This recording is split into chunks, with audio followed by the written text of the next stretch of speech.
Welcome back to an exciting episode of Heavy Muscle Radio. We are live here on a Sunday night, as always, and I'm joined by Chris Aceto and Lee Priest. John Romano will be joining us later, and this is our Arnold 2022 preview show. And before we get to all that goodness, Lee Priest, I sent you Chris Aceto's phone number, and I guess Chris will be working on your diet this week, right?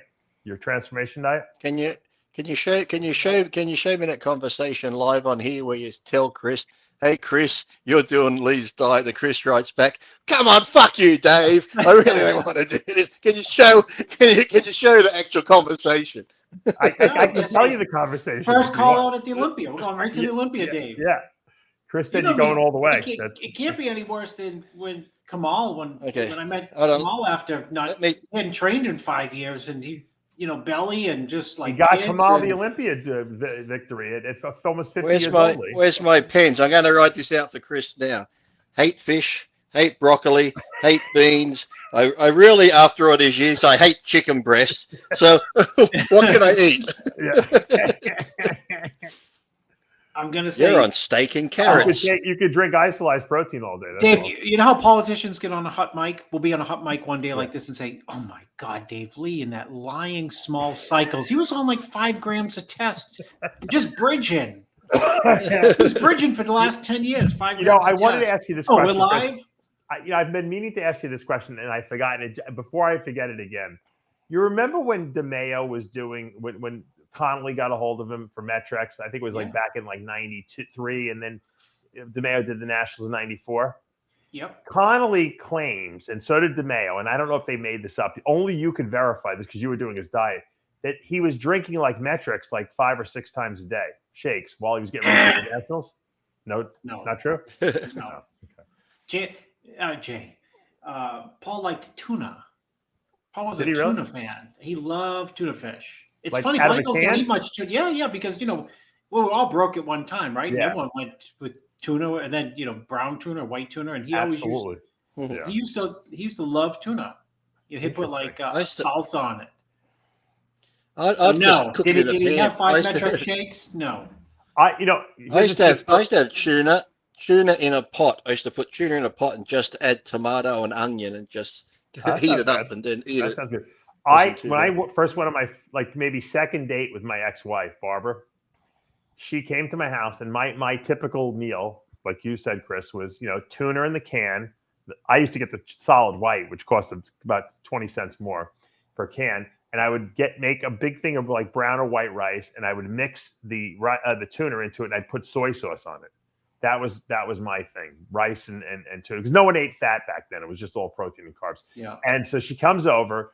And she's like, I'm like, you hungry? She's like, yeah. I said, try this, So she's eating it. She's like, oh, this is really good. I said, and then maybe the next day, a week later, we went out to dinner or something like that. And I'm like, oh, you want to get fish? You want to go to a fish restaurant? She's like, no, I don't eat fish.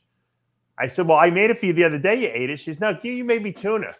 I said, yeah, that's fish. She thought it was like how they have that chicken to the sea, commercial. Yeah. Yes. Yeah. She didn't know it was fish. I said, you ate fish. I said, so that was my tuna story.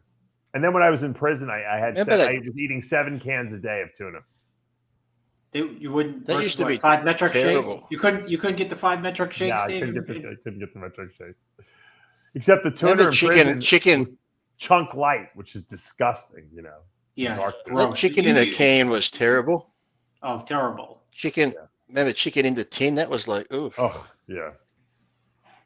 I used to buy the tuna in college for 22 cents. Yeah. Brown tuna. Brown. You can get 3 cans for $1, I think, right? Something like that. I don't even know how much tuna is anymore. The solid when I used to diet on that. What? I used to wash it underwater too before I ate it because you had to get all the salt out of it. So I'd wash it underwater and strain it, and then you'd just be chewing a mouthful for 5 minutes. No, sometimes you ever notice by accident you would buy the tuna with the oil. Because you always got it in water. Yes. Then you'd have to rinse it to death because God. But it's delicious. White tuna in oil. Oh, mackerel. How about mackerel in oil? You ever have mackerel?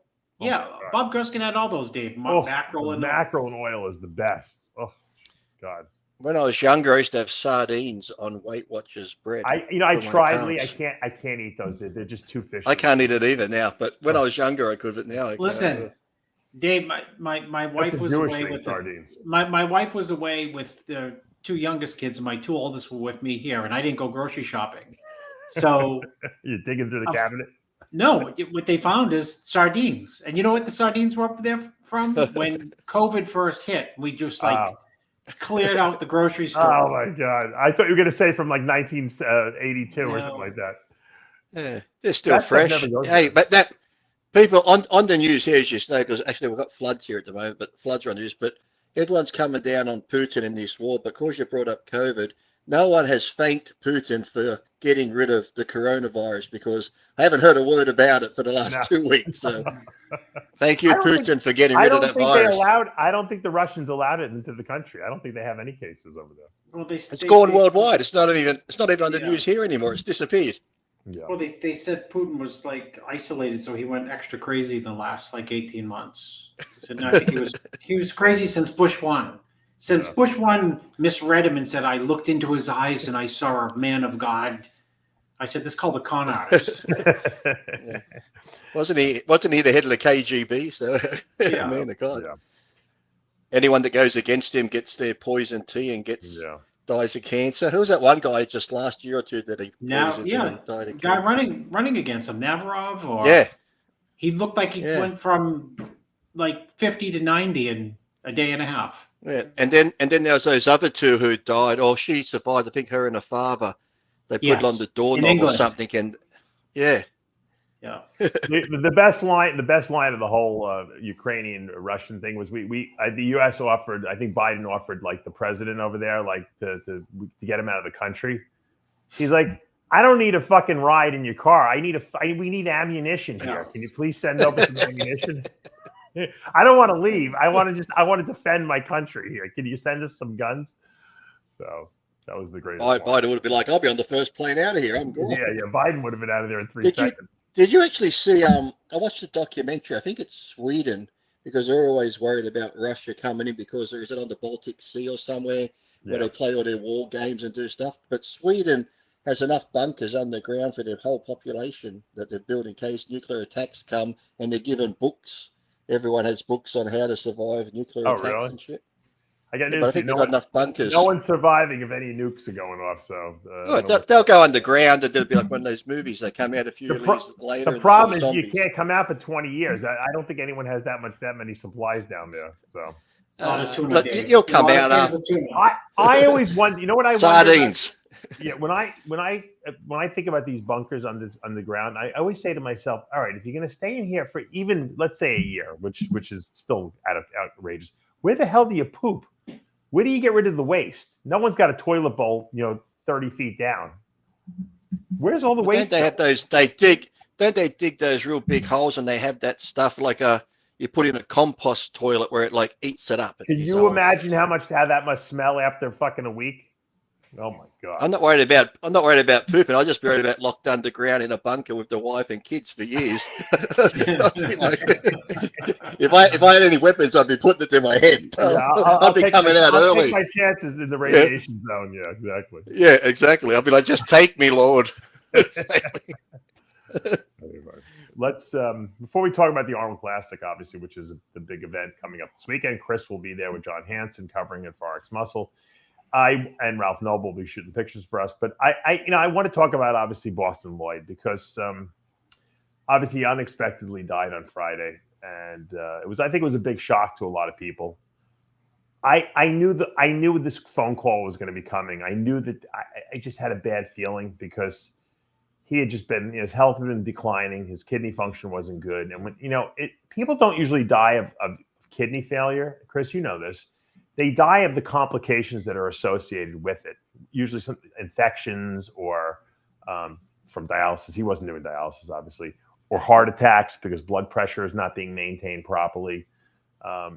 There's a lot of, subsidiary things that go along with that. Derek Anthony didn't die of kidney failure. He died of I think his organ failure just because the kidneys were not getting rid of enough waste. So once your kidneys go, you're if you don't get a transplant pretty quickly, your health declines. And I'm sure Bostin was doing stuff that he shouldn't have been doing. I don't want to comment on that because I don't really know firsthand. I only know secondhand what he was doing. But he was trying to cure his kidney disease. He was doing all kinds of wacky stuff. So who knows what really happened? The sad thing is that he was only 29 years old. He'd been warned by many, many people, myself included, a million times to stop doing what he was doing. He has a beautiful wife, Ariella, and a gorgeous 3-year-old son. His mother loves him. He's got his dad, John Loyd, who was a great bodybuilder back in the 80s, who Ed Connor sent me some great pictures of. It's such a sad, tragic story. I mean, I'm having a hard time digesting it. Lee, what's your initial gut reaction on this whole thing?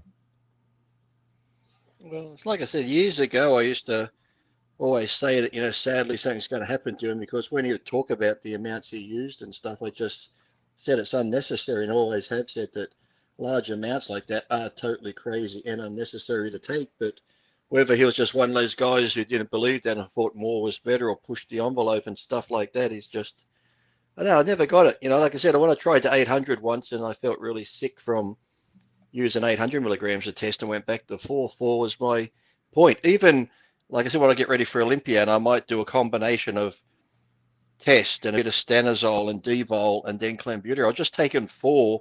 I think anyone knows, because I was never one of those that stayed on. I didn't do this bridging, blasting, cruising. I would be on for the 12, 16 weeks and then come off for 3 or 4 months before I did another course, before another contest. I never stayed on. And even on those 12 to 16 weeks before a show, the small amounts that I used, I'd always say around that 12 mark, I just started to feel sick. Not like sick like bad, but sometimes when you're doing something, you just start to feel toxic, or your body just feels like something's out of whack when you're so in tune with your body, that when you use stuff, you just feel like as if you're taking the wrong medication, it's just not sitting right. So even on that 4-month period, I'd be like, that's why when I came off, to this day, people say, what'd you do for, PCT after your cycle? I've never done one. When I came off gear after a show, I just went straight off everything. I didn't take Clomid. I never used HCG. I just came off everything to my next time I went back on. So I was never one of these. I got mates here that don't compete, and they could end up like Bostin, because they don't compete. They're like 280 and they're on gear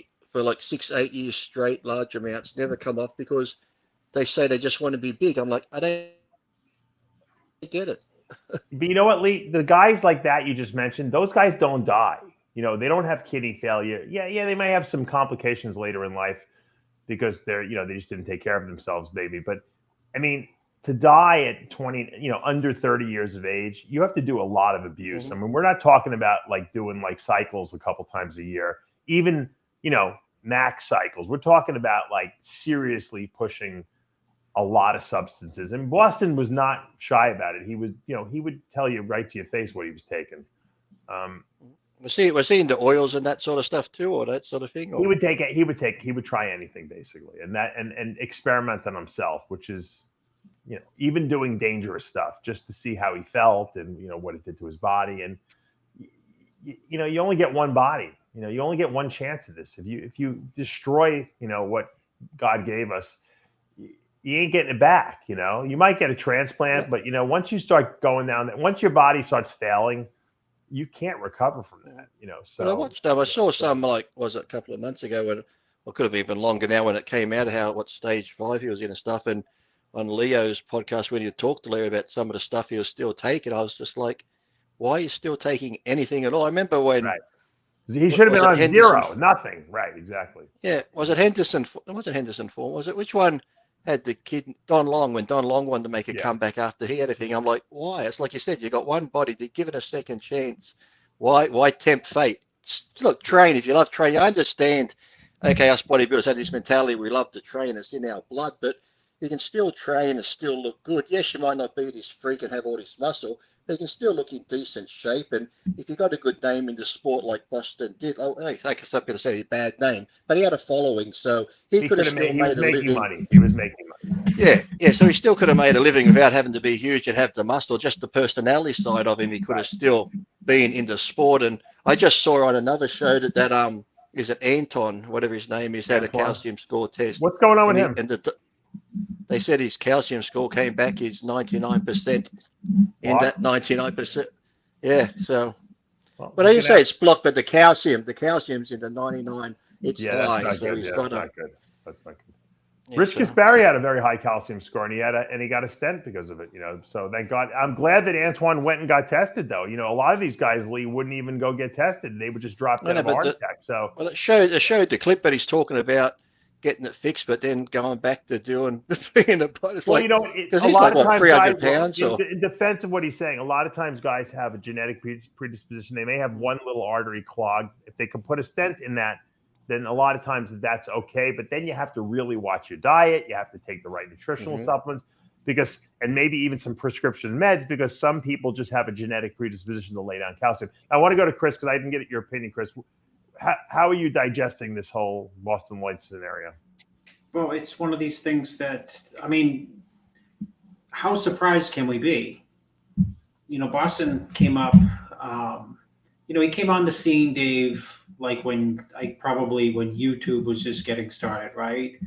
Yeah. And he created a following because he had this before picture where he looked like a little kid with like chunky fatty and like little boy boobs. And then like 16 weeks later, he was peeled, ripped, huge, and hard. And, it captured everyone's imagination who's out there in, YouTube land. Like, I want to do that. Yeah. And, he created his following that way. And, he had a huge following at the beginning. People used to contact me all the time, Bostin Loyd. And I'm like, who? And I just didn't know. And then, then everyone knew. But, the danger, I know we're here to memorialize Bostin because he had a lot of great attributes. He was funny. He was very intelligent. He's smart. He came full circle with a lot of ideas, meaning at the end of his quote, towards the end, right, he wasn't huge on anabolics as much as he was at the beginning. No, and I think he admitted that, like, he even, was listening to what I originally told him, at least for helping other people. He never recommended crazy cycles for other people. He only did it to himself. The issue, well, not the issue, but a problem is when you talk like you know and you don't know, you're a danger to other people. And he was convinced that he knew more than other people knew, and that he was an authority, if not the authority. And people listened to that. And in fact, he didn't know because he would not believe people like Lee Priest. Lee's, an anomaly, and there's other people who are. Before the show started, we were talking about Paul DeMayo. If you think Paul DeMayo took 20% of what Bostin took, then you don't know. So the point is that, you can be a danger to other people when you start talking like when you actually do not. And he thought that you needed these astronomical amounts of anabolics to put on lots of mass, and criticized or belittled pros who would say like, well, I don't use that. And the irony is that, towards, years later, 5, 6, 7 years later, I think he came to a realization that, maybe you don't need that amount. But at that point, his body has already started breaking down and, damage was done. Yeah. And it's, as you said, things reverse themselves, but not when you're, not when you've gone that far, when you've gone down the road that far. So he's like a carbon copy of like Derek Anthony was. Do you also think that how we say, because we're seeing guys take steroids since the year dot. Some abuse them, some take them, and this and that. We never saw this many deaths, but I know Bostin. I mentioned a few times that he was into the SARMs and peptides and stuff. And he took tons of those. Well, that's what I mentioned. There's never been long-term studies on that, and who's to say that half those things aren't causing problems that steroids or combined with steroids? I agree 100%. Doing something. Because look how long people have been taking steroids for, and if steroids used in good amounts, they're used in some type of things when it came to AIDS and everything else. So they are used in some medication. So we've seen lots of guys abuse them and never have problems. But now, since peptides and SARMs and all these other things have come in. So who knows, the combination of the lot might not be a good mix. I got news for you, Lee. A very common peptide, melanotan 2, which a lot of guys use to tan and get dark. I tried that. It used to make me feel sick. I couldn't. Yeah, it makes you nauseous if you take too much. But let me just tell you something about it. It raises your blood pressure really high.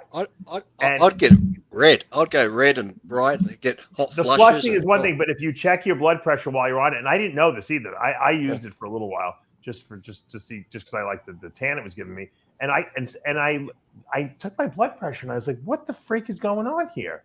So a lot of these peptides might have a similar effect. And obviously, steroids don't destroy your kidneys. High blood pressure does. Chronic high blood pressure. And so most bodybuilders never check their blood pressure. Why? Because they don't want to know, right? They don't want to know until something starts going wrong. And then they come back with a creatinine of 2.0 and they're like, what am I going to do? And of course, the first thing the doctor does is put them on a blood pressure medication, because we know that blood pressure destroys the kidneys. Why does it destroy the kidneys? Because the kidneys are a filter, basically. And if there's too much pressure on the filter, the blood's going too fast and too hard through the filter, it damages the filtering mechanisms. And that's what happens. They have millions of these filtering mechanisms called glomeruli, and they get damaged if there's too much high pressure. But it takes years and years of destroying these things. The problem is, once you realize that your kidneys are not functioning well, you've destroyed so many of these filtering mechanisms that there's nothing you can do about it at that point. You can either cut back your protein. You could maybe go on dialysis to help take away some of the load, but eventually, your kidneys are going to fail. And I think that's what happened to him. Now, why he had a heart, issue or it appears though he had a heart attack. That's at least the cause of death they're writing down. Why that happened, we don't know. Was he taking other substances that caused that? Was his pressure not adequate in his body because his kidneys were not functioning? I don't know if they'll ever be able to determine that on autopsy or not, but obviously we know that he caused his own demise at an early age. He wouldn't have been taking any insulin or anything, would he? Because I have a couple of friends that would come home from the gym after insulin. I don't think that. Yeah, I'm sure he's taking it. He's taken it, but I don't think that's what killed him. But look, I want to play a clip from. But one more thing, Dave. If you're like me and Jimmy, don't get a heart pressure monitor for the house, because if you're a hypochondriac, you think you're dying every fourth time you take your blood pressure during the day. One time, it's perfect, great. 2 hours later, I take it. Call the ambulance, honey, I'm dying. It's caught up. She's like, what'd you have? I said, I had a coffee, had some food. Well, ignore that one. Get away. I want to play this clip. This is when Bostin Loyd came to my studio for the first time. He was 21 years old. He was with his girlfriend at the time, Ariella, who became his wife. And I want you guys to hear a little bit of what he had to say. Let me just pull this up here. I went back and looked at it because there's some very telling, things on here that I think are important for people to hear. Okay.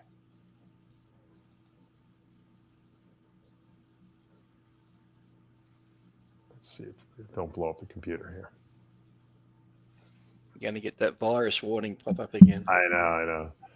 I'm demanding that the computer does too much work here. I think that's the problem. So for some reason, it's not pulling it up. Let me see. Can you still hear me, Lee? Yes. Okay. All right. Let's just see what happens here. No. All right. Well, I'll set the clip up. Maybe it'll clear. What the clip is, it's Bostin and Ariel in the studio. I'm sitting there with Eugene Mission, actually. Remember Eugene? Oh yeah, Eugene. Yeah.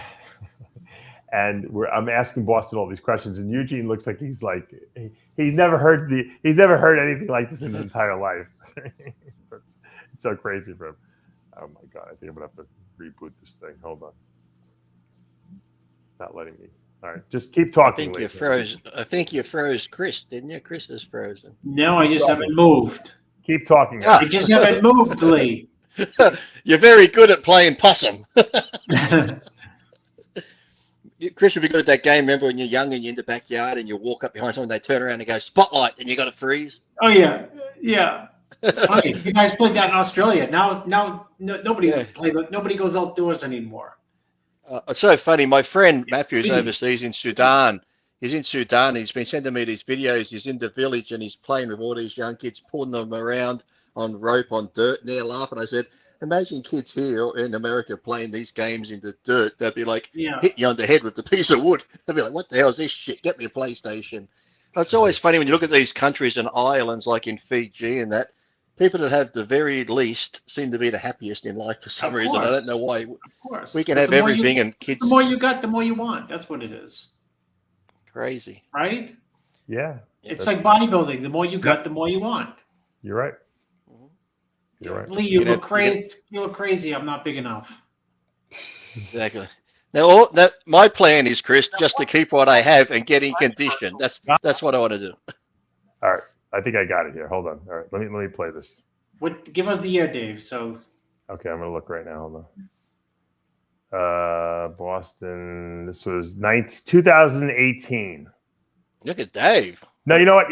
No, I rebroadcast this. This has got to be before that. That's when I reposted this. It's got to be like 2012 or something like that. He was 21 years of age. Here we go. Now, Boston, you are probably one of the most controversial guys online, and for a young guy, what are you? 22 now? 21. So. You still 21? Sure. Yeah, 21 a long time. I'm turning 22 next week, actually. Oh, next week? All right. Well, happy birthday. What made you decide to be so outspoken on the internet? I mean, you're a guy who everyone knows speaks whatever's on his mind. He speaks the truth. He doesn't hold anything back. Well, I think the main thing is I was born with bodybuilder parents, lived in the gym. So your dad was a bodybuilder. My mom was too. Both of them were top bodybuilders. My mom was natural Miss Universe '99. My dad did the Marie Ray at the time. My dad was a competitor too, so it's like Steve Wennerstrom knows too. And they own the Gold Gym in Northridge. So literally, I was born and raised in the gym. So. And I don't know, my parents were always super honest about it. They were very upfront with me. So in terms of performance enhancements, yeah, always. My dad would always tell me. He never hid anything from me.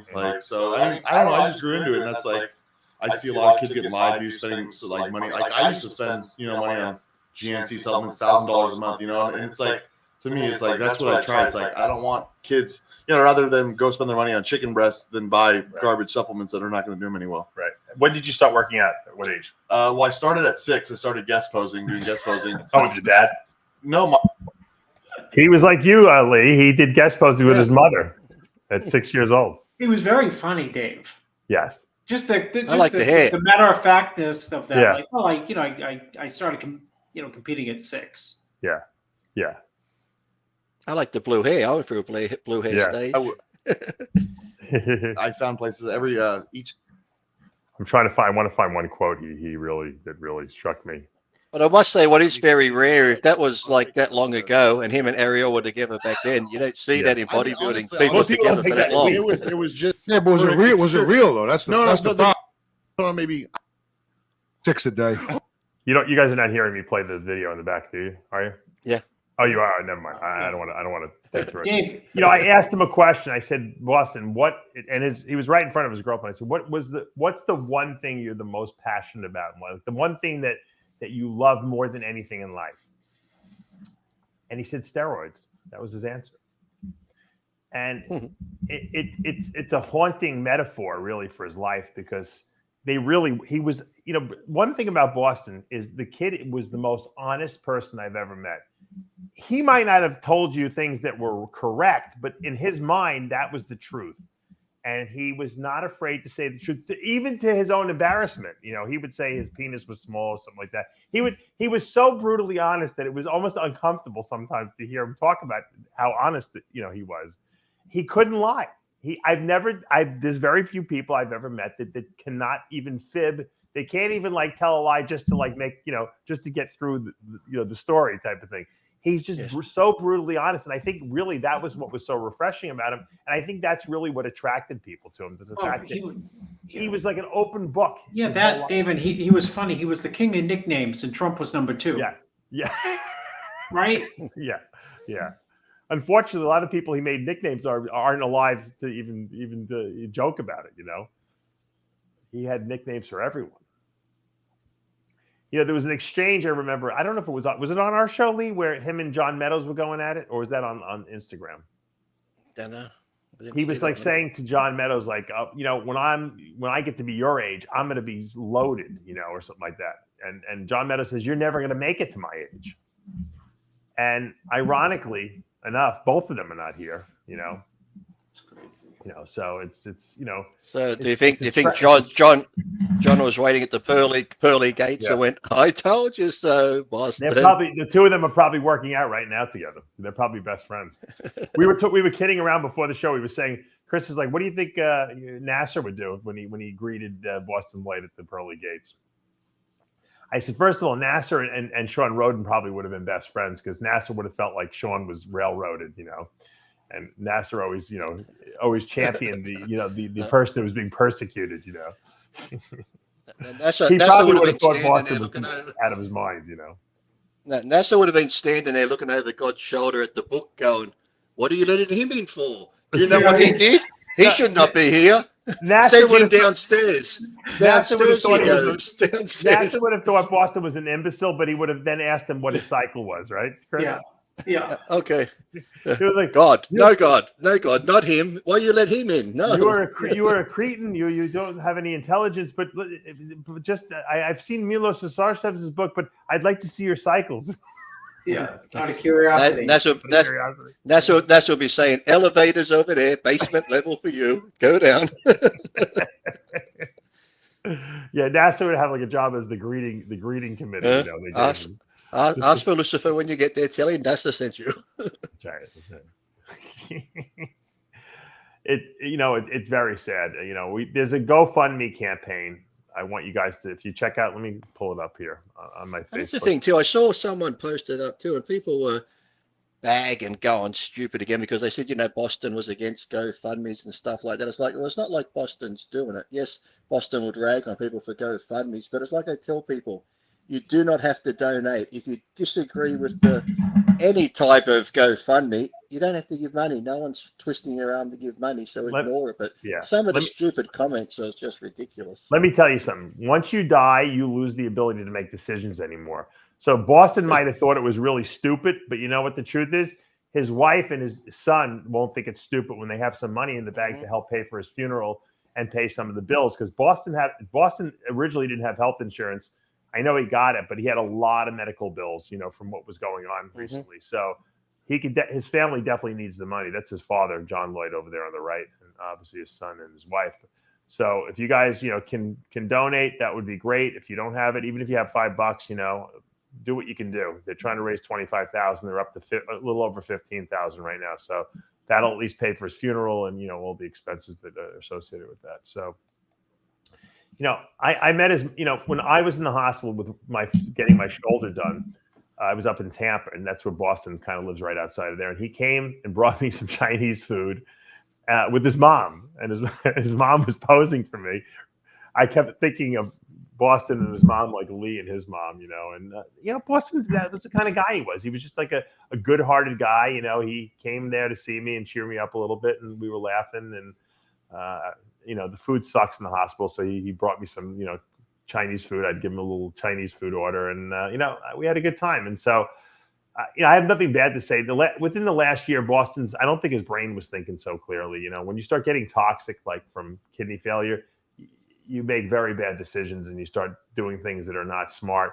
I saw that with Derek Anthony when his kidneys were going, and Boston was kind of like. He wasn't the same Boston that I had known anymore. Maybe his brain's there. It's just that maybe you start looking for other things that to others seem weird, but to the person who's looking for a alternative type medicine or fix themselves doesn't seem. You know right what, though, Lee? Not probably 90% of the bodybuilding world. If something goes wrong, like health-wise, they contact me and they want at least my opinion. They may not listen, but. They want my input, which I would do the same thing. If there was someone like me out there and something health-wise happened, I would contact that person just to get their opinion at least. And, it's almost like, he knows that I and I know he followed a lot of the stuff. He was using the kidney stuff from my Dave Palumbo website and stuff like that. But, he just, I don't know. He almost like didn't want to admit that he had something that was going to hold him back. And he wanted to figure out a way he could still take drugs and overcome whatever, health issue he had. And I think he felt in his mind that he was going to get a kidney transplant and then he would be able to go back to doing everything he did before, which is ridiculous. But I truly believe in his mind that's what he thought. It's You know, it's a sad Like story. you said, way too young though, 29. It's a very sad story how it is. Young. Yeah. Anyway, I don't want to belliger this too much. I'm sure we'll probably talk about it on After Hours too, get Greg Valentino's input and all that stuff. But, you know, if you can look, the bottom line is it doesn't matter what Bostin thought about GoFundMe's or anything like that. His family's in need. Boston's not there as a breadwinner anymore. His wife is an amazing person. He's got a great son. And you know what? If you guys have the wherewithals to help out, you know, donate. There's John Romano. He's talking about the GoFundMe campaign, John, for Bostin Loyd. So, before we move on to the Arnold, can you want to give me your input? What's your whole take on the whole Bostin Loyd scenario? I mean, I didn't follow him as closely as, you know, some people did. I thought some of the shit he did was kind of nutty. I'm being kind there under the circumstances. I just think when you have the guy, I mean, he had a family, you know, young wife, young kid. Wasn't his dad John Loyd, the bodybuilder? Yeah. Right. Remember? Amazing legs, the guy. But anyway, yeah, you know, he's got a family, a young family, and everything. To do that kind of shit that he was doing was so cavalierly, was like you know, staring down the possibility that any of this could potentially be dangerous.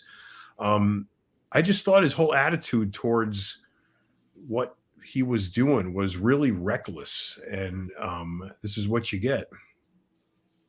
When you see what, obviously we've seen Derek Anthony, you know, go down the same path, and he died at 31, and we see Bostin.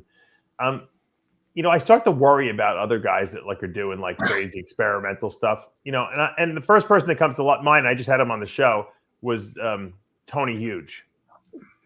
Because he's also pushing the envelope, you know, and he almost had a heart attack, you know, or he did have a heart attack, you know, a few weeks ago. And I worry about guys, you know, these guys don't understand that these peptides that they're taking, they think they're innocuous. Lee pointed out that there's no long-term studies on these things. And a lot of these peptides raise your blood pressure really high.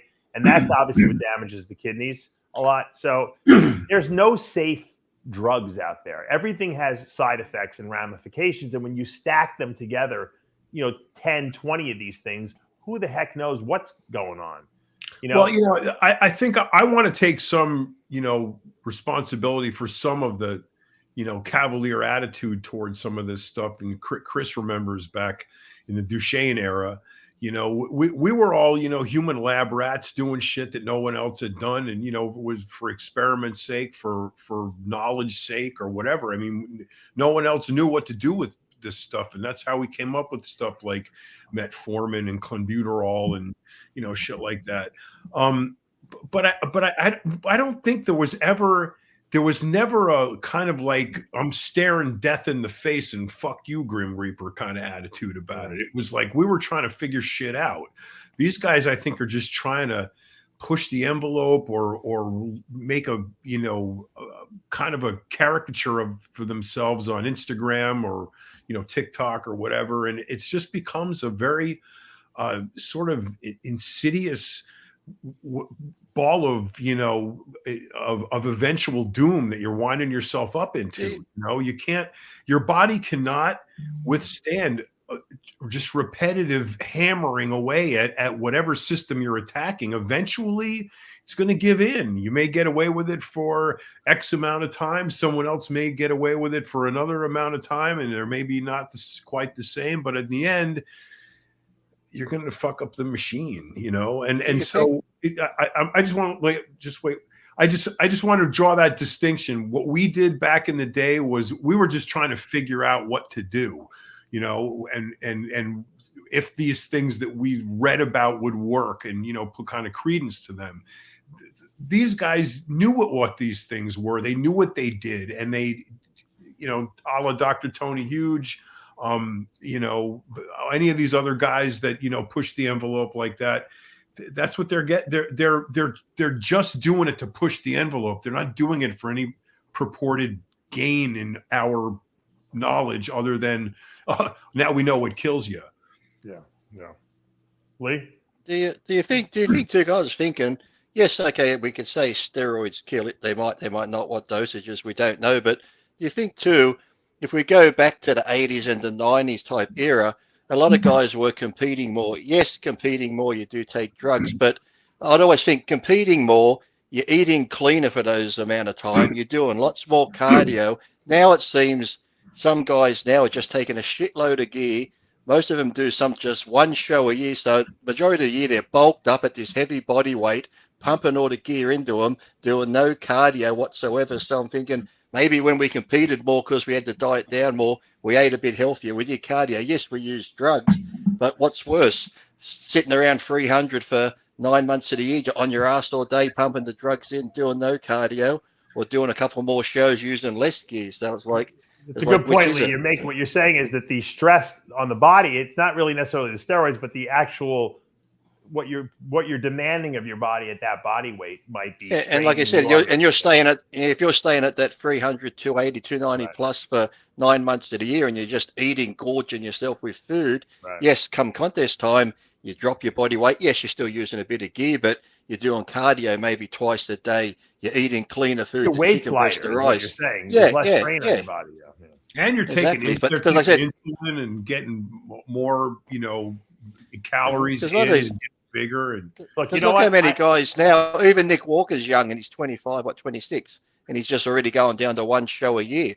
To me, I found if you did more shows, you learn your body. Doing more contests, you can learn your body. Trying to hit and miss the show once a year is like, yes, like some guys like Sean Ray did it for the Olympia, but most people did 2 or 3, 4 shows a year. But Sean didn't even train in the off season. He was, he got small in the off season. So he probably Kevin Levrone did the same thing. Yeah. Like they didn't do bridges. Right. No, I mean John's summation is. Listen to what John had to say, and every single syllable and word was dead on.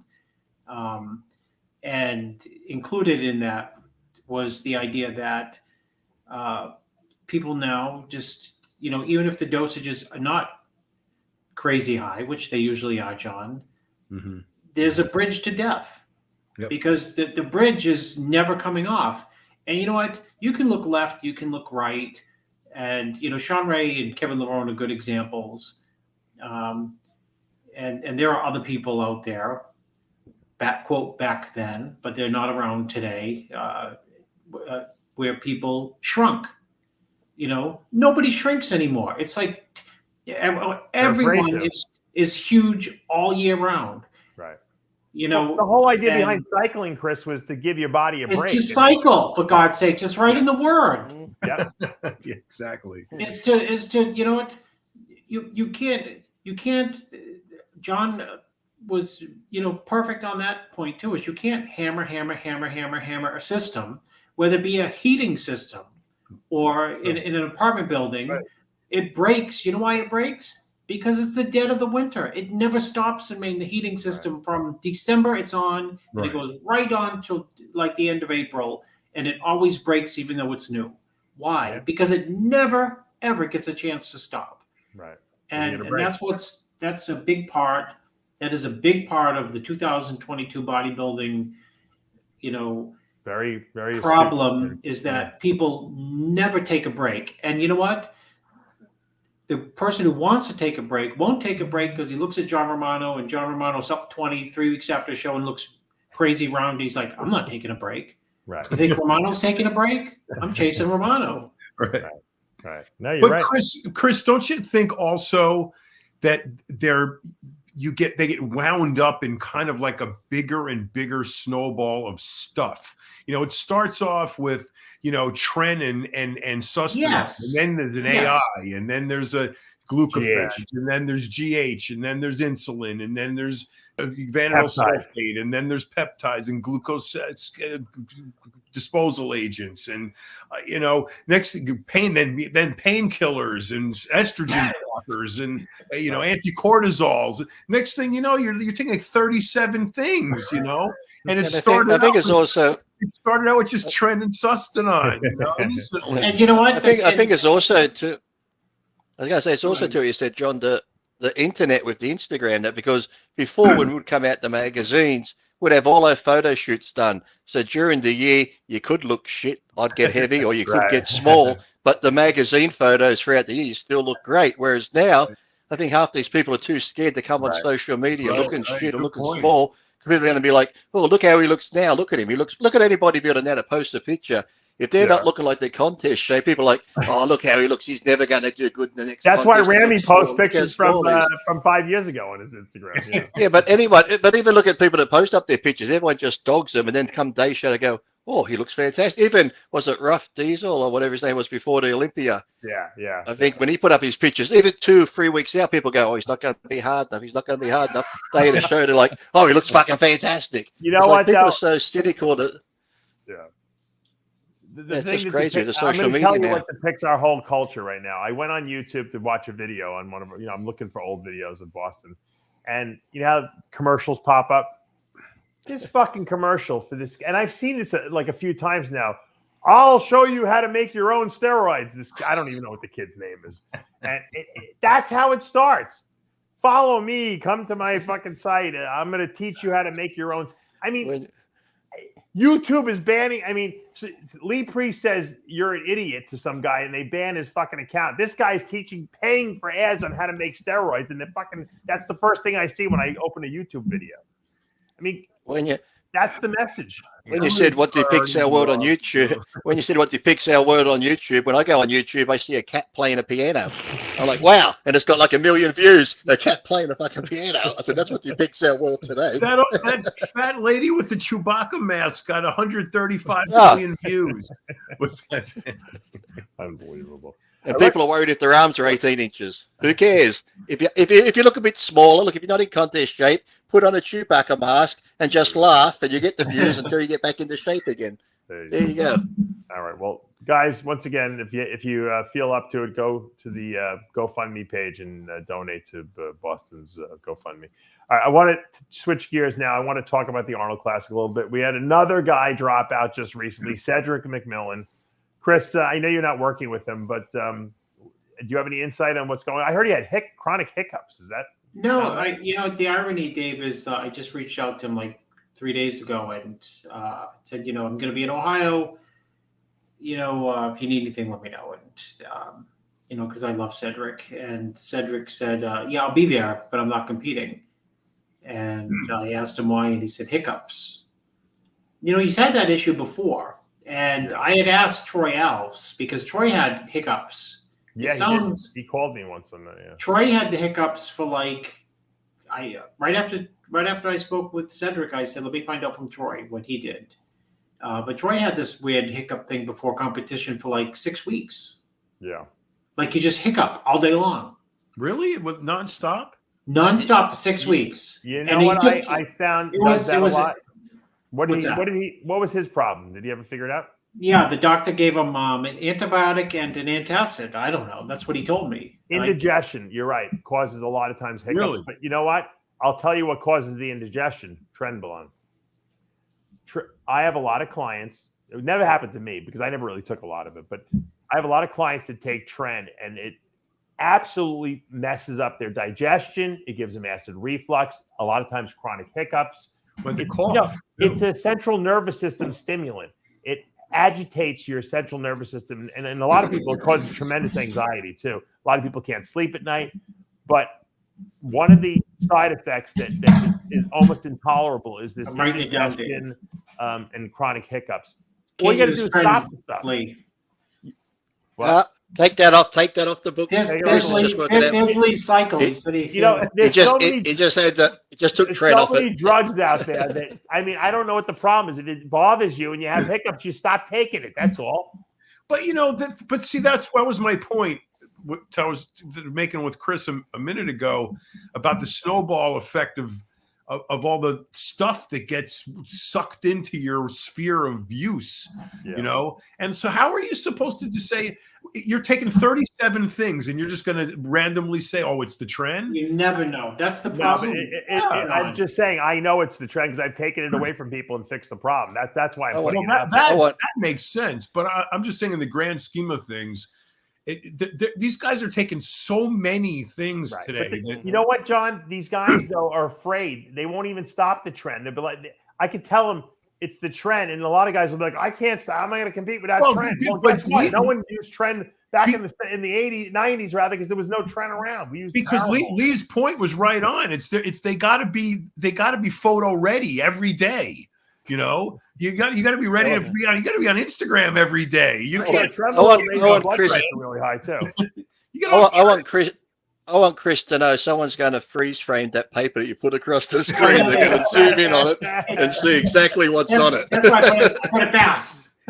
No, they'll zoom in on it. They've pulled up things behind me on stuff when I've done shows. Two-hour analysis of that page. Yeah, ground beef, eggs, yeah, chicken, sausage.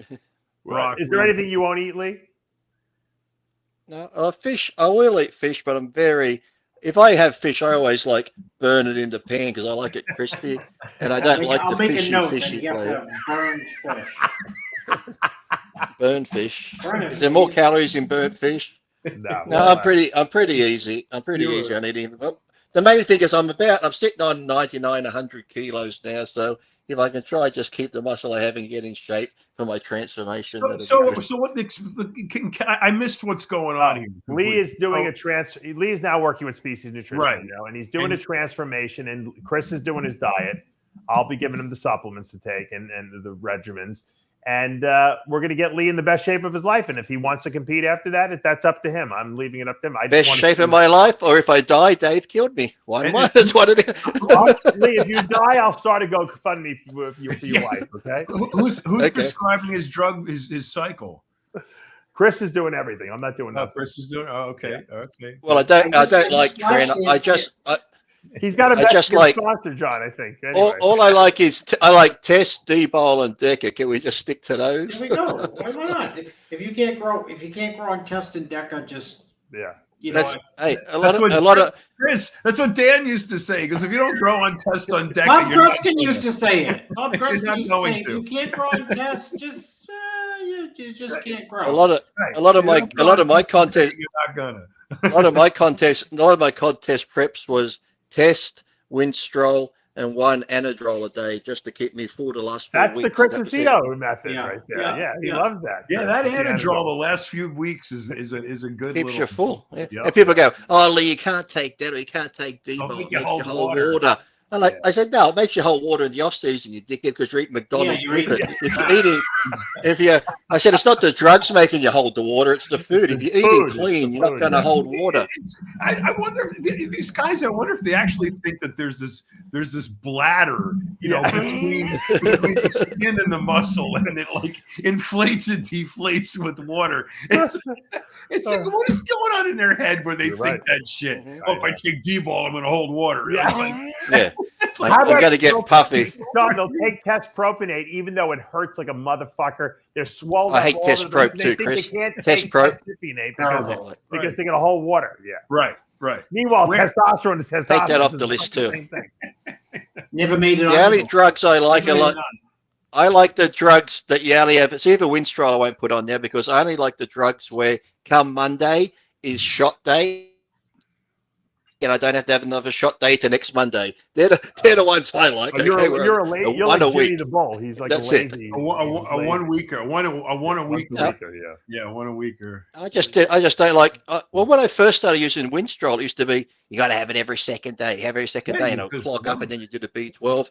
Then I'd go every third day, then fourth day. Then I look at the bottle from the vet, and it said 2 mil per 100 kilo for a horse every 2 weeks. I'm like, well, if a horse is only taking 2 mil per 100 kilo every 2 weeks, why the fuck am I taking a mil?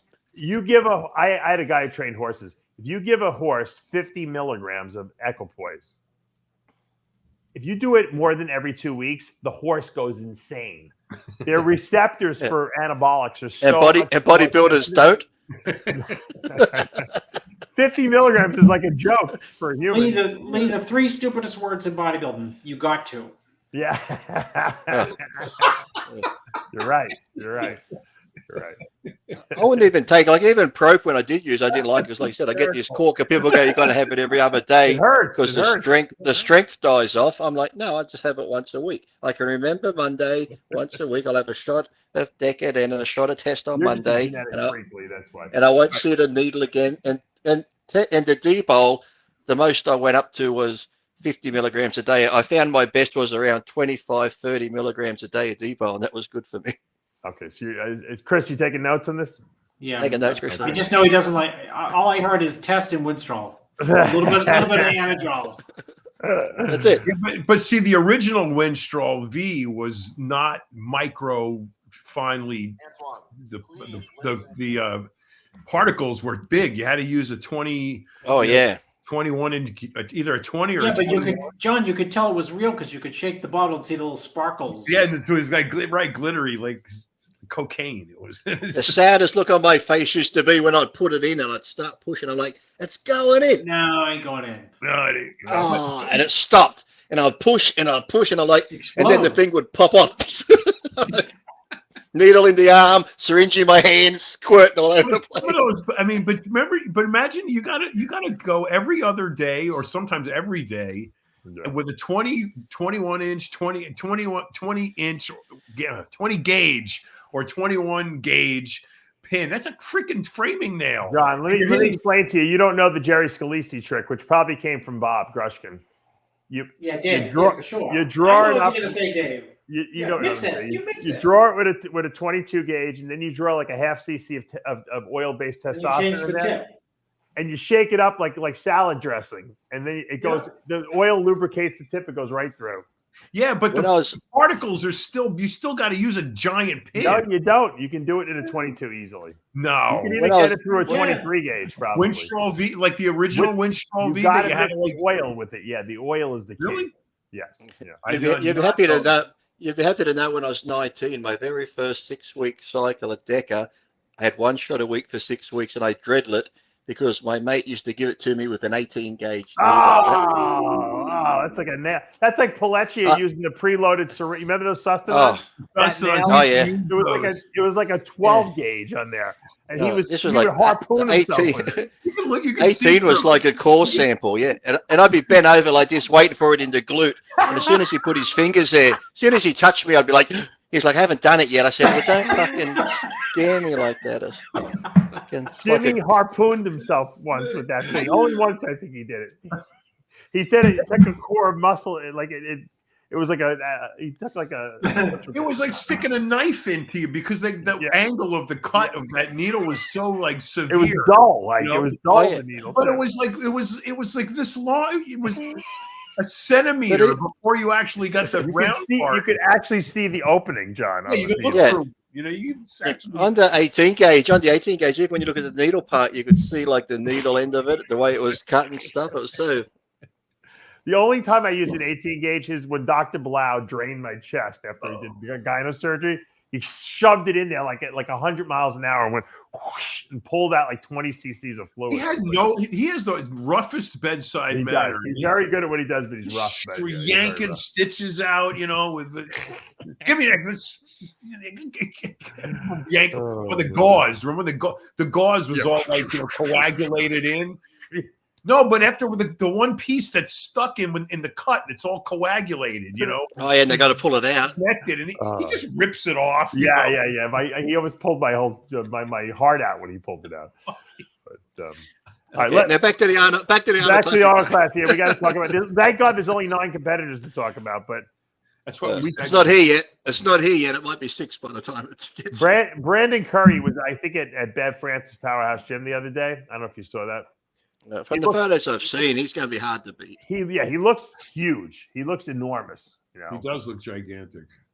Chris, can you see this guy losing the show? On paper, no. And if he looks gigantic, no. Because Brandon is his calling cards is his proportions and his roundness. So if he's big, because a lot of times people who have a lot of roundness really aren't big. You know what I mean? So if he's actually big, then that's only going to look, even better under the lights. Yeah. He looked, to me, this is the biggest I've ever seen him. Keep in mind, he's still going to be rock hard. So, he looks like he's going to be rock hard, but you have to be rock hard to win. When I see pec striations, I'm impressed with that. You don't see that many anymore. Yeah. And you got to remember, this is a week out. So where's the caption? Not carved up, depleted, such and such. It always goes along with the photographs. A few days out. Yeah, the excuse captions, I call them. And even when you see the arm, when you see that skin got the stripes in it going across the arm, you know it's pretty tight. Well, if the picture has been taken into the kitchen skylight, they look like shit. Yeah. You know what I'll say. What Brandon also has, which makes it hard to beat him, is he knows how to pose around his weaknesses. He doesn't have the biggest legs on stage, but he knows the angles to pose his legs at that make him look the best. You don't ever. Flex Wheeler was very good at that too, hiding his weaknesses. And if you can hide your weaknesses on stage, I didn't know Flex had any, but go ahead. Yeah. No, but he always said, he goes, I always distracted people by doing, transition type poses, so people never looked at at least what he thought was a weakness on himself. That brings up a point though. Do I have to send Chris before pics? Yes, you do. I've seen it all. I've seen horrendous. No, we have to post the before pictures, Lee. Hey, listen, no one has ever had anything over me before. Look, I'd rather a dick pic of me got out there than rather how I look right now. I'd rather put up a dick pic rather than how I'm looking right now. How many weeks do we have here? What's the three? Oh, 3. 2. I'm just going to shave. I'm going to shave next week and tan up the following week. 16 weeks he's got. I want you to look at the biggest piece of shit for the first pictures, Lee, so that at least we can show you. Well, that's easy. What lighting do I don't know. How realistic is a competition at the end of this? This is just transformation first. Transformation first. Then I told him you do the transformation, and then we'll just if Chris Aceto thinks you're worthy of getting on stage. Then I already know he's going to be. All right. Yeah, come on, that's ridiculous. We all know that's true. That's a given.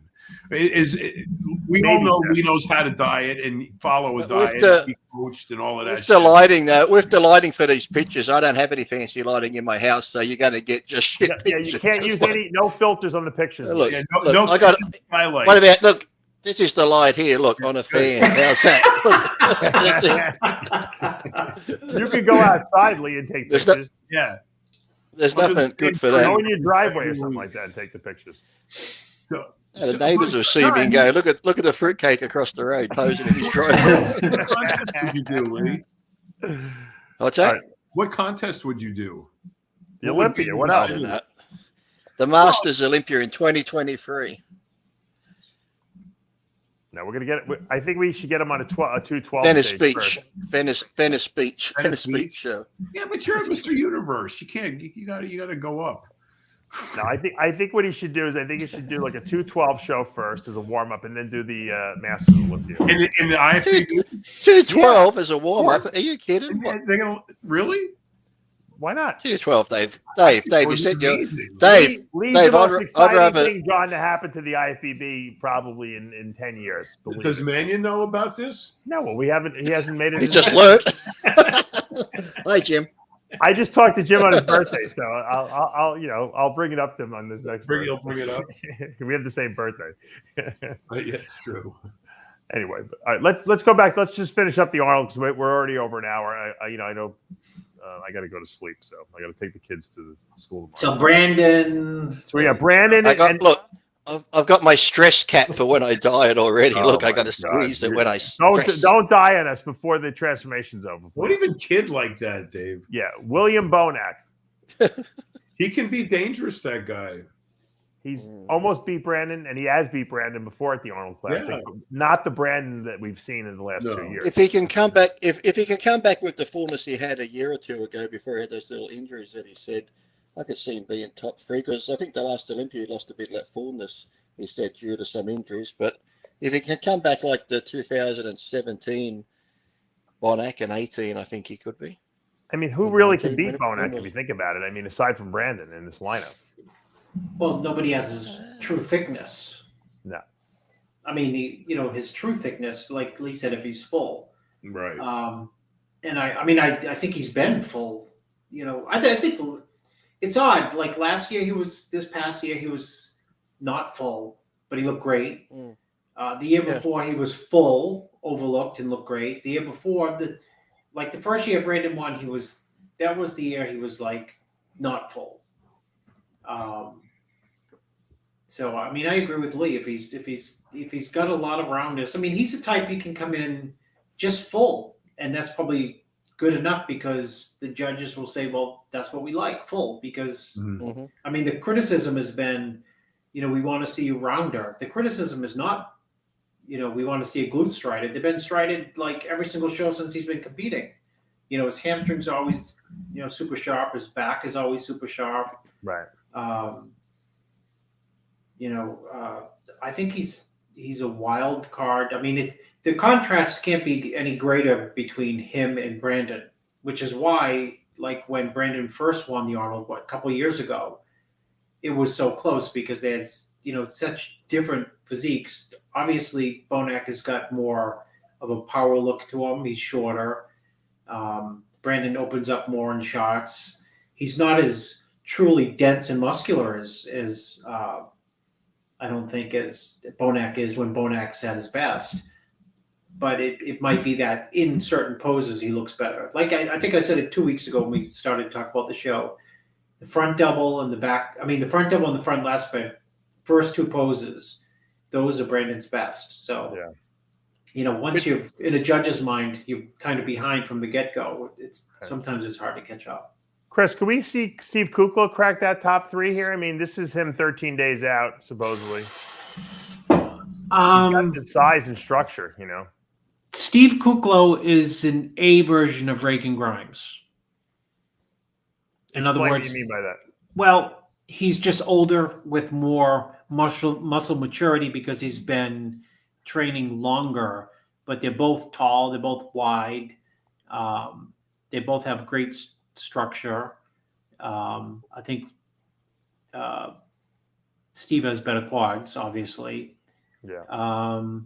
But they're both big guys, and there's not a lot of people in the Olympia lineup or the Arnold lineup with big frames. Those are the two biggest frame guys in the lineup. It'll be interesting to see how those guys go head to head against each other. Because, when you look at Steve's physique, a lot of times people count him out and then they'll see him in a show and they'll say, wow, he looked better than I thought. That's when you're at the show. People at home who aren't there will say, he looks terrible. I say, no, you got to see him in real life because he's got a big frame, which really makes an impact on stage. Big guy. I think if he's tighter than he was last year, which he was tight, but if he's tighter, I think that's a good thing. Regan Grimes made some amazing improvements over the last 6 months, excuse me. And, is it enough though, Chris? Enough for what? Enough to crack the top three here. Well, he could technically because he's wide. He can hang with anyone on the front and back lat spread. That's two poses. It just you got to see him next to everyone. You know who that's standing next to him is, Chris? Do you find Dennis Wolf? That's Dennis Wolf. Yeah. Yes. I was going to say. Do you find? I always find with Steve Kukla and Regan Grimes in photos they look good, but it's like Chris says, for some reason, until you see those two guys on stage with people, it's hard to see how they're going to do for some reason. Like normally you see someone in a picture like Brandon, you're like, he's going to do great. But for some reason with Steve and Regan, when I see them by themselves, it's really hard to tell until they're in a lineup how good they're going to do and actually how good they look for some reason. Yeah. Look at that shot. There's Matt. What is that? Manager Matt, Milos, Jay, and Dennis Wolf. Yep. Wolf looks like Notorious, the MMA guy in the previous picture. What's his name? I was going to say. Huh? The guy from The one from Ireland. Yeah. Conor McGregor. He looks like Conor McGregor. Yeah, Conor McGregor. No, I mean, if you had told me that was Dennis Wolf, I would have been guessing all day. It's weird, right? So we're talking about Reagan top 3. So where's that put Clarita? I don't know. Well, he just beat him. Yeah, no, I know. But where's is Reagan better? Is Reagan no, better? I'm asking, where's it put what's his face who won the 212s this year? What's his name? Lunsford. Lunsford. How's Lunsford doing in the lineup? No, it's just funny that it's we talk about, okay, can Reagan crack top 3? That's what we're talking about, and then you talk about two different 212 guys. Yeah. Would they top? We're just talking about this lineup here, so let's stick to the lineup because we know these other guys aren't in the lineup. What about Justin Rodriguez? He's looking pretty freaky. He looks tremendous there. Dark horse. He's just got to, it's for a matter. He's only going to place as high as where they put him. Yeah. And what that means is that he could place really high or not really high. I think it's like, where do you put him in the call-outs? That front double, I'm telling you, that looks off the hook. That would beat everyone. Isn't it funny? Except Brandon's. Yeah. Isn't it funny? His front double, his tricep looks big and full hanging, but when he has his arms down, his tricep looks very flat on the side. Look at that back double. Jeez. Yeah. That's crazy. He made some insane improvements over the last couple of years. Yeah, Dave, I would say he's I would say, based on those pictures, go back to the front double again.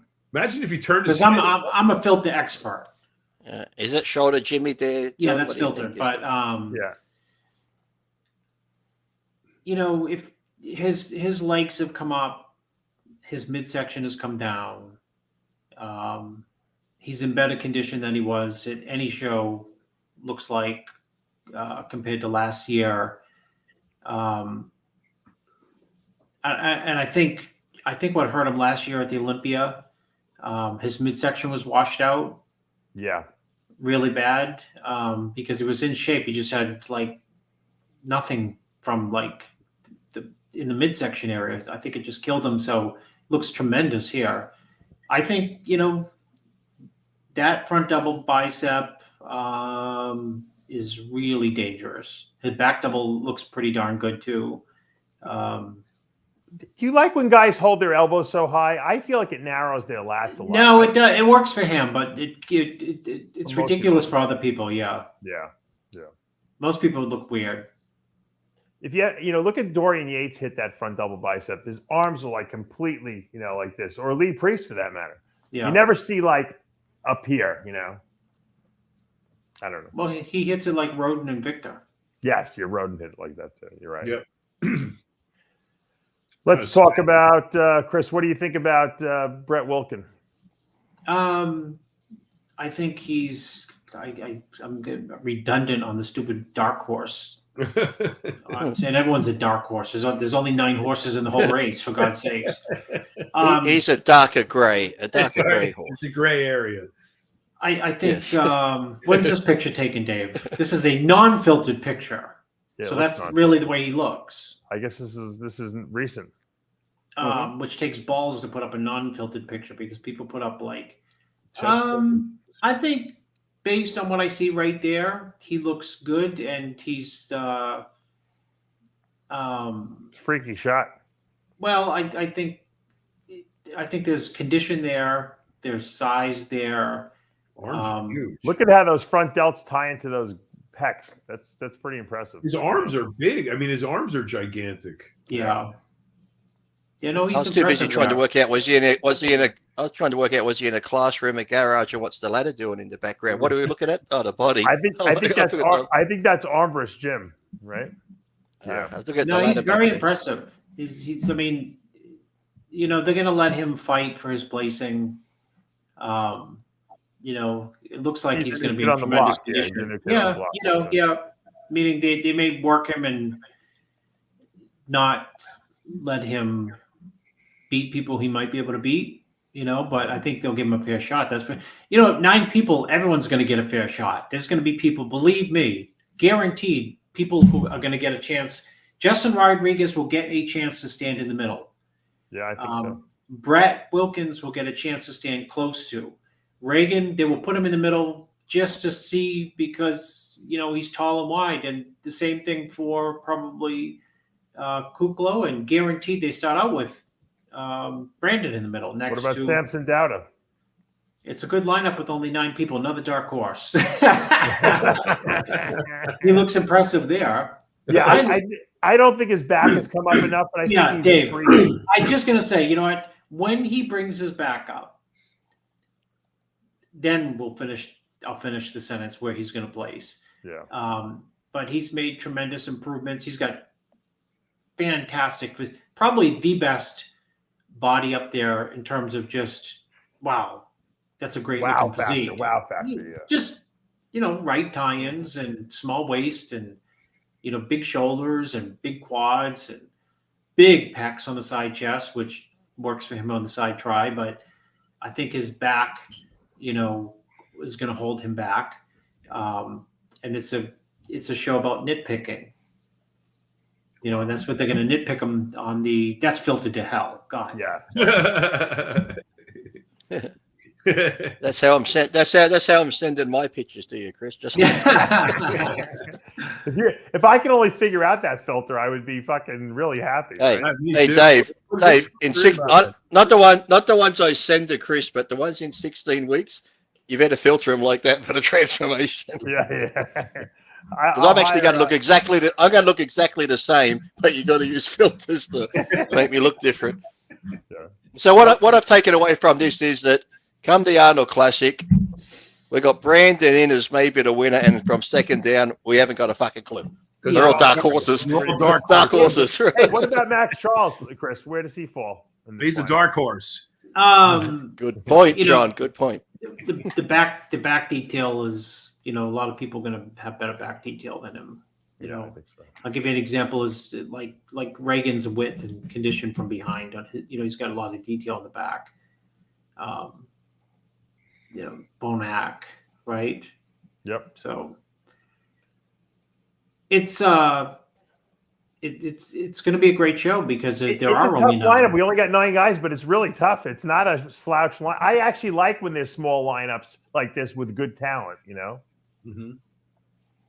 Sometimes I think it's watered down. You got too many guys in there that aren't in contention, but almost every guy in this lineup can actually probably crack the top 5 if they're at their best. Yeah, well, that's what it's.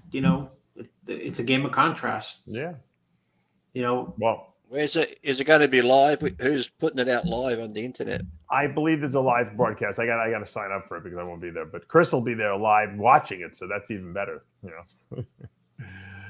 Anyway, I want to. No, he won't. No, he won't, because I'm going to be calling him every 5 minutes. Chris, what do I eat now? Chris, it's lunchtime. What am I going to eat now? Chris, this afternoon. What do I eat? You're going to be doing the wrap up with me, so you're not going to be calling Chris at all. So leave. Yeah, well, I'll just stop the wrap up and say, "Excuse me, Dave, it's dinner time. I got to ask Chris what's for dinner." Chris, chicken and rice. Okay. Chris is going to fire you as a client before you even start. No, he's going to fire you and go, "Dave, you're an asshole. Why'd you believe my number?" Oh my God! Dave, I'll go to call. I'll make one. I'll go to call. You'll never talk to each other. I'll make one prediction Chris for the week. show, Dave. I'll make one prediction for the show. Okay. That after the show, we're talking about just an amazing level of conditioning. I You just think have a everyone's feeling going to be in shape? it's going to, because of the Olympia, where Ramy got the blowback. People aren't going to like prep for the Arnold and say, "I'm just coming in round." When the champ takes the hit for not coming in super conditioned or even great conditioned, then everyone else is just like, "We're going." Well, you know what it is, Chris. You make a good point. They're not chasing Ramy. They're chasing Brandon, who's got lines and conditioning, and that's what that's going to be the standard, really, for the show. Well, and I think that Brandon will be in better condition than the Olympia simply because. He's probably heard, maybe if you were in 2%, 4% better condition, whatever that means, you would have taken it because he was only behind by a point after the prejudging. You're right. You're right. And, they weren't going to say, well, if you were bigger, Brandon, That's true. Well, they only have 2 choices. That's right. 2 weeks time. 2 weeks time. 2 weeks time. I call Chris. Well, throughout this number is no longer connected. This number is no longer connected. Lee, I'm gonna give you, Lee, the Richard Simmons. What was the card diet that he used to do? What was the deal a meal? Not deal a meal. Actually, I have these muscles here. I only have 2 cards left. I got the whole week left. Actually, I have the cards. Actually, there's a website. The meals there's been meals I've been eating right now. If you look at the website, Chris, it's called, I think it's like Muscle Chef meals, and it's got the breakdown of protein and that. Can I eat any of them because I just have to microwave them? Probably not, Lee. So, damn it! Do you mean I got to cook again?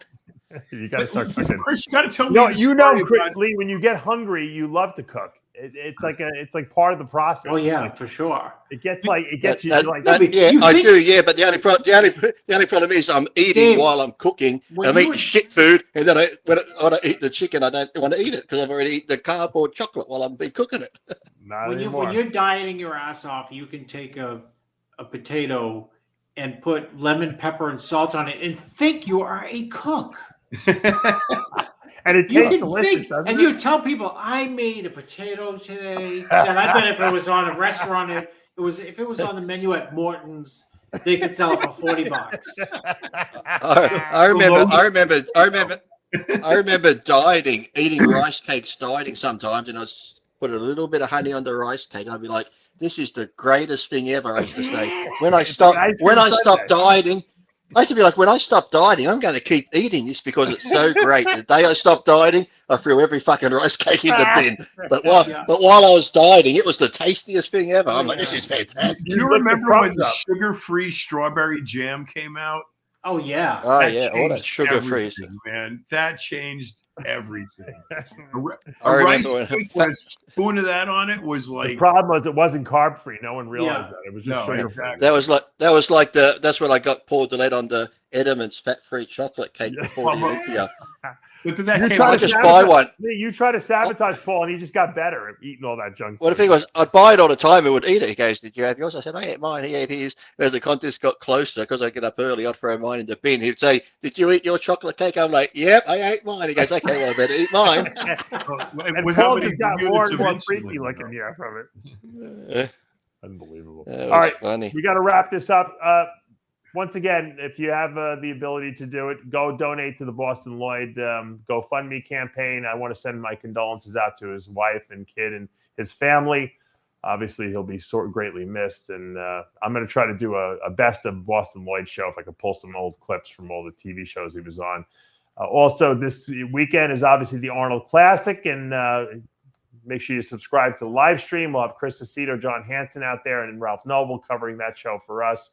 It's exciting. The contest season has finally started, and I'm sure we'll have a lot of analysis to do next week after the show's over. So, Chris, good luck out there. When are you leaving? Tuesday. Okay. You like to go out there early and get everything. Yeah. Where are you staying? At the Fairmont? I'm staying at the Marriott. Oh, the Marriott. Okay. Yeah. What room number, just in case your phone's not working, so I can contact you. I'll find you. Your diet starts Monday. It's after. Okay. I'll give you till Monday then. Okay. Say if I just have some questions. Say if I have some questions in between about getting my stack together and what I need to get. No, what you got to do, Lee, is you got to go out and eat everything that you're going to miss for the next 26 weeks. Yeah.